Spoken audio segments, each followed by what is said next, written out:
अरे अब क्या हुआ, क्यों रुकवा दिया?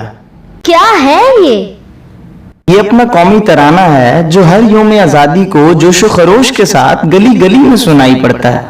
अच्छा चलो ठीक है, लेकिन आखिर इसका मतलब क्या है? मतलब? हाँ, वो तो मुझे भी नहीं पता।